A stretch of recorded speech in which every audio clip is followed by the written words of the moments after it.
सुनो, शक्ति ने फीस भर दी है। उसकी फीस पकिया भर रहा था और मैंने देख लिया था। वो सब छोड़ो, हम लोगों ने सोचा था कि शक्ति एग्जाम में नहीं बैठ पाएगा। लगता है हम ही लोग एग्जाम में नहीं बैठ पाएंगे। क्या बकवास कर रहा है? हाँ बे, शक्ति को अटेंडेंट को पैसा देने के लिए बोले थे ना, वो बात प्रिंसिपल ऑफिस तक पहुंच गई है। जब शक्ति आएगा उसके सामने हमारी इंक्वायरी होगी। वैसे भी शक्ति हम लोगों से बहुत नाराज है, और अगर उसने आकर हमारे बारे में सब कुछ बता दिया तो बस टोटल क्लीन बोल्ड। क्यों टेंशन ले रहा है? शक्ति आएगा तभी तो प्रॉब्लम होगा। कल देखना वो इस सीन में ही नहीं रहेगा।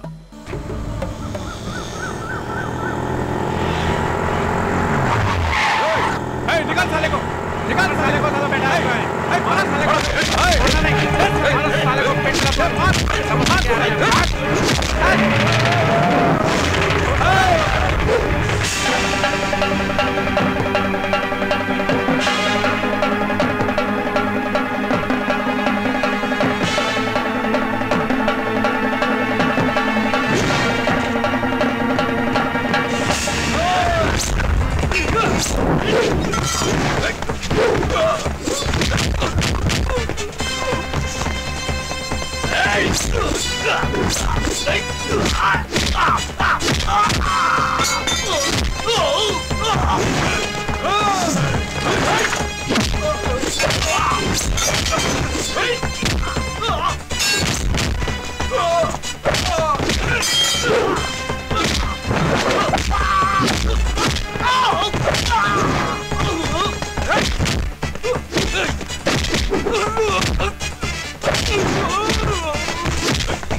I am sorry.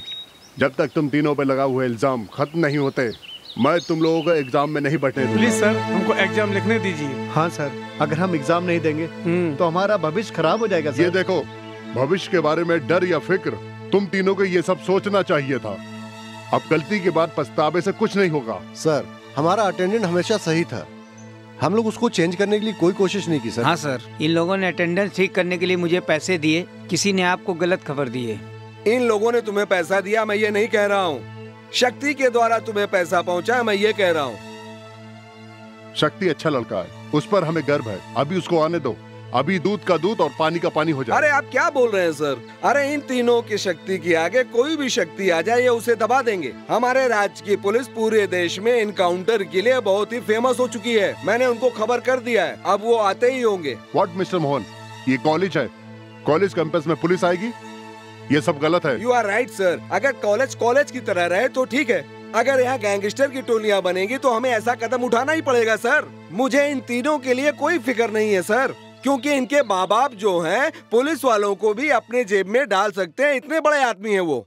लेकिन इस पागल मनी को सोच करके मुझे तरस आता है। देखो कैसा देख रहा है। इस बेचारे की केवल इकलौती पत्नी है, 3 बच्चे हैं। इन तीनों बच्चों का अन्नदाता यही है, अपनी बीबी का भी अन्नदाता यही है। क्यों भाई, तुम्हारी बीबी का भी कोई और है? मेरा मतलब भाई बहन चाचा चाची कोई नहीं है। सुन लिए सर, ये तो बेचारा अंदर जाएगा, उसके बाद इसका बीबी और इसका बच्चा थोड़ा थोड़ा जहर पिएंगे और उसके बाद सब खुदा को प्यारे हो जाएंगे। नहीं नहीं सर, मैं सच बता देता हूँ सर। हाँ, यही मेरा प्लान था सर। बको बको, इन तीनों ने तुम्हें पैसे दिए हैं, ये सच है ना? हाँ सर। तुमने इनका अटेंडेंस सही किया, ये सच है ना? ये सच है। हाँ, ये मुझे मालूम था। ये जो सारा चक्कर है ये एकदम सही है। तुम बताओ कि इन तीनों ने तुम्हें पैसे दिए हैं कि नहीं? हाँ सर, सब सच है सर। मेहरबानी करके मुझे पुलिस के हवाले मत करिए सर। अगर ऐसा हो गया इन्होंने जैसा बताया मेरी बीवी बाल बच्चों के साथ जहर खा के मर जाएगी, मेहरबानी करके पुलिस में मत दीजिए सर, पुलिस के हवाले मत करिए सर। अरे ठीक है अब पुलिस नहीं आएगी, तुमने सच सच बता दिया ना। अरे रोना है तो जा करके वहाँ थोड़ी देर बैठ कर रो लो, जाओ। क्यों सर? अब इन लोगों का तो भांडा फूट गया है, अब ये क्या पढ़ेंगे और आगे क्या करेंगे? इनको घर भेज दीजिए। तुम लोग भविष्य और करियर की बातें कर रहे हो। अगर तुम्हें अपनी भविष्य की फिक्र है तो अच्छे ढंग से पेश आओ और अगला एग्जाम ठीक से दो। क्यों सर, क्यों ये लोग एग्जाम नहीं लिख सकते? कैसे लिखने दूं? अटेंडेंस तो सही है नहीं। तू जानता है इन लोगों ने पेपर चेंज करवा दिया और उसका भी खुलासा बाकी है। नहीं सर, आपको गलत खबर मिली है सर। अटेंडेंट मनी को मैंने पैसे दिए हैं, लेकिन इसके हॉस्पिटल के खर्च के लिए। अच्छा ऐसा है? हाँ सर, आप चाहें तो मनी से पूछ लीजिए, पूरी सच्चाई मालूम हो जाएगी। कैसी सच्चाई? ये तीनों करेक्ट स्टूडेंट है सर। अच्छा, इनके ऊपर कोई रिमार्क नहीं है सर। अरे वाह वाह वाह वाह। किसी और के कहने से इनको एग्जाम देने से रोकना बहुत गलत होगा सर। शक्ति, तुम अपने दिल पे हाथ रख करके बताओ।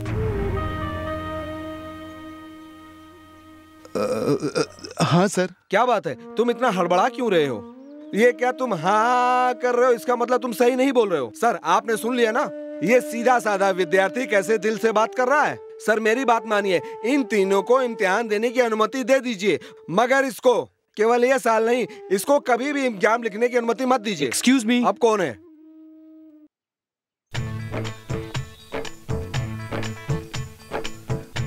नमस्ते सर, सॉरी मैं बाहर का आदमी हूँ, कॉलेज के मामलों में आना नहीं चाहिए। तुम्हें मालूम है नहीं आना चाहिए ना, फिर क्यों आए? मैं शक्ति को जानता हूँ सर। सर शक्ति एक नंबर का अच्छा स्टूडेंट है सर। अरे राम राम राम राम राम। अच्छा ये बताओ, तुमने इससे कितना लिया? क्या आप इस कॉलेज के प्रोफेसर हैं? क्यों, तुम्हें क्या मैं माली दिखाई देता हूँ या फिर कैटरिंग डिपार्टमेंट का कोई आदमी? मैं इंग्लिश डिपार्टमेंट का टीचर हूँ, कभी कभी हिंदी की भी क्लास लेता हूँ। मेरा नाम मोहन है। अच्छा ऐसा है, बहुत खुशी हुई। मिस्टर मोहन, इस मामले में मुझे आपकी मदद की जरूरत है। कभी कभी झूठ भी भले के लिए होता है। ये मुहावरा बोलकर इसका अर्थ समझाइए ताकि सब कोई सुन सके। थोड़ा जोर से बोलिए। ये कोई मुहावरा है सर? हे, चुप रहो। झूठ भी कभी भलाई के लिए होता है। अगर कोई अच्छे काम के लिए झूठ बोले तो उसे झूठ नहीं कहा जाता है, समझे आप लोग? इस कहावत का यही मतलब है। इतनी देर तक जो शक्ति भी झूठ बोल रहा था वो भले के लिए ही था। हमेशा हमारे साथ ही घूमता फिरता था शक्ति, लेकिन सिर्फ वही मेहनत करके अच्छे अंक लाता है। इस ईर्ष्या में उसको जैसे भी परीक्षा देने से रोकना पड़ेगा, ये सोचकर उसके फीस के पैसे से दारू पीकर तमाशा करके फिर घूस देने में यूज करके उसको सुसाइड करने तक के लिए मजबूर किया, लेकिन उसने बर्दाश्त किया। तुम लोग घूस देकर अटेंडेंस कलेक्ट करने की बात बाहर आ गई। शक्ति अंतरात्मा वाला है, कहीं वो वापस कॉलेज में आकर वो विटनेस दे देगा ऐसा डर कर उसको कॉलेज में आने से रोकने के लिए तुम लोगों ने गुंडे भेजकर उसे मारने की कोशिश की, लेकिन वो वहां से बचकर आ गया। ये सब कुछ तुम लोगों ने किया, लेकिन कुछ देर पहले तुम लोगों के बाप लोग क्या किए मालूम है?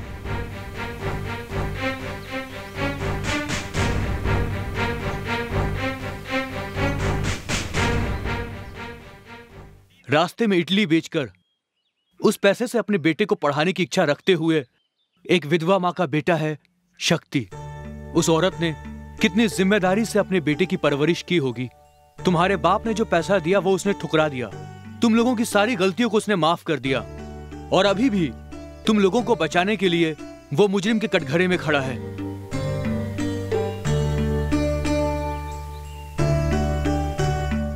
अभी भी तुम लोग सच बोलकर उसको ना बचाकर अभी भी तुम लोग अगर चुप बैठे, वो सिर्फ शक्ति के खिलाफ गुनाह नहीं है, बल्कि पूरे मनुष्य समाज के खिलाफ एक बहुत बड़ा गुनाह कर रहे हो। मेहरबानी करके सिर्फ ये गलती मत करो। सर, हम लोगों को माफ कर दीजिए सर। सर जो भी कुछ बोल रहे हैं सही बोल रहे हैं सर। सर शक्ति बहुत अच्छा लड़का है। हमारे पास हमेशा पैसा होने के कारण हमने सारी सीमाएं पार कर दी सर। बहुत बहुत शुक्रिया मिस्टर मोहन। अच्छे अंक लाने वाला विद्यार्थी ही एक आदर्श छात्र है, ऐसा हम सभी सोचते हैं, लेकिन इसके अलावा अच्छी आदत और बर्ताव से माँ बाप की इज्जत भी बरकरार रखना एक विद्यार्थी का फर्ज है। अच्छे बर्ताव से पढ़ने वाले कॉलेज के लिए और पढ़ाने वाले अध्यापकों के लिए एक आदर्श नागरिक बनना एक छात्र का फर्ज है।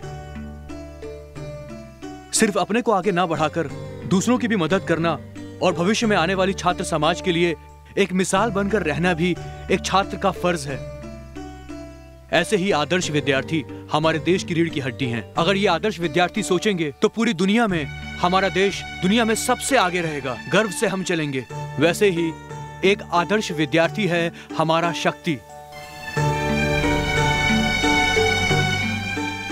प्रिंसिपल सर, अगर आप शक्ति को सम्मानित करना चाहते हैं तो जैसे उसकी इच्छा है, इन विद्यार्थियों को माफ करके इनको भी परीक्षा में बैठने की अनुमति दीजिए। यही मेरी आपसे हाथ जोड़कर विनती है। सर, शक्ति के बारे में जो कुछ भी इतनी देर से आप बोल रहे थे, शक्ति ही हमारी कॉलेज का अच्छा छात्र है। हमें उस पर गर्व है सर। शक्ति की इच्छा के अनुसार मैं ये सबसे कहता हूँ कि सभी छात्र एग्जाम दे सकते हैं। सर अब हमें माफ कर दीजिए। सर, हम कभी भी गलती नहीं करेंगे सर। सर हमें माफ कर दीजिए सर। उठो उठो उठो।